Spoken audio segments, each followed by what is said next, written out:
Imagine a theme park. A popular ride starts at 7 in the evening. Visitors arrive throughout the afternoon, all eager to experience it. We have two options: let them form a physical line, or hand out tickets and call them later. For simplicity and fairness, the line is the clear winner: first to arrive, first to ride. This first-come, first-served behavior is exactly what a queue data structure provides. A queue is a linear data structure that follows the first-in, first-out principle. Think of it as a horizontal line. The front is where elements leave, and the rear is where they enter.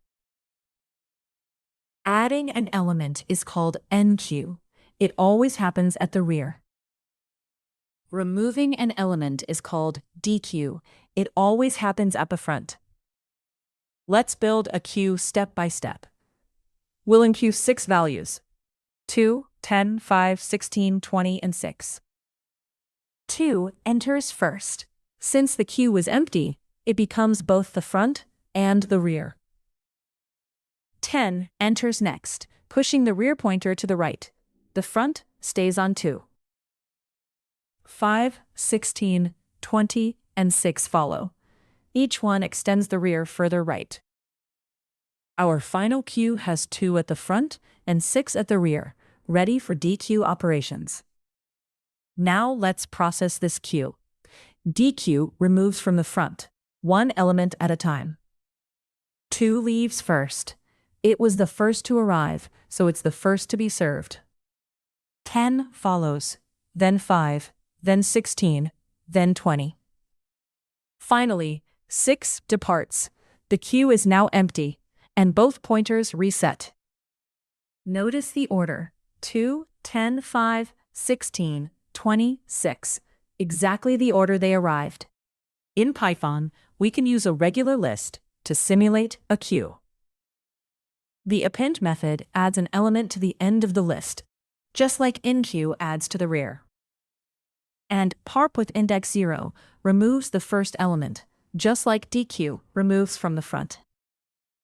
The output shows our queue behavior. Elements leave in the same order they arrived. But there's a hidden cost. When we call pop of 0 on a list, Python removes the first element. Then, it must shift every remaining element 1 position to the left to close the gap. For a queue with n elements, that's n-1 shift operations, we call this O of n time complexity. Enqueue with append is still O of 1, but dequeue is O of n. That's not ideal for a real queue. So how do we get true O of 1 performance for both operations? Python provides collections.deque, a double-ended queue optimized for fast operations at both ends. With deque, both append and poplift run in O of 1 time. No shifting, no hidden costs. This is the correct tool when you need genuine queue behavior in Python. Let's practice with deque. We start with a queue containing 7 and 4. We enqueue 8 and 9 using append. The queue now holds 7, 4, 8, 9. Now we dequeue all elements using popleft. 7 leaves first, then 4, then 8, then 9. First in, first out, with true O of 1 performance for every operation.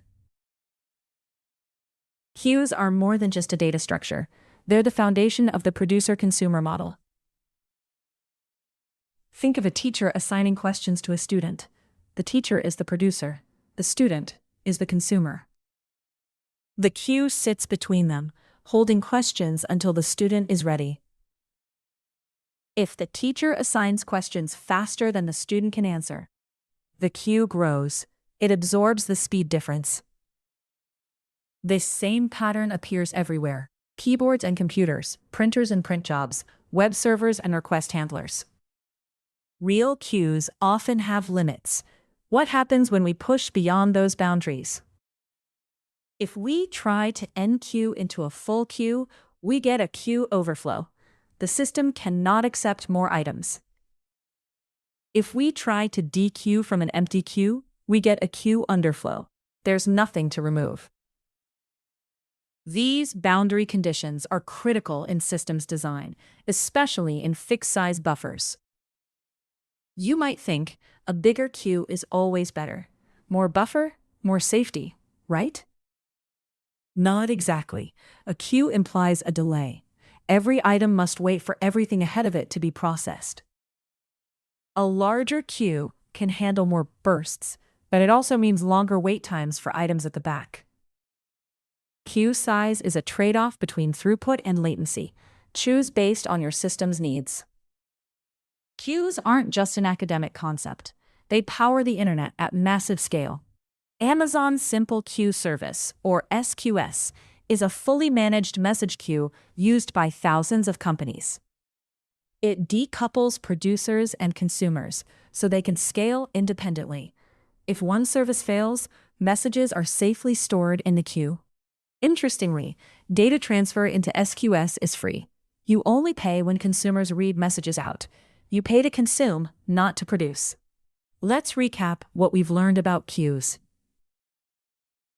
First, a queue follows first in, first out. The oldest element is always served first. Second, while Python lists can simulate queues, pop of 0 costs O of n because of element shifting.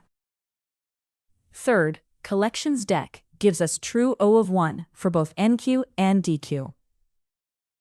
And finally, queues are everywhere. From theme park lines to Amazon SQS, they decouple producers from consumers at every scale.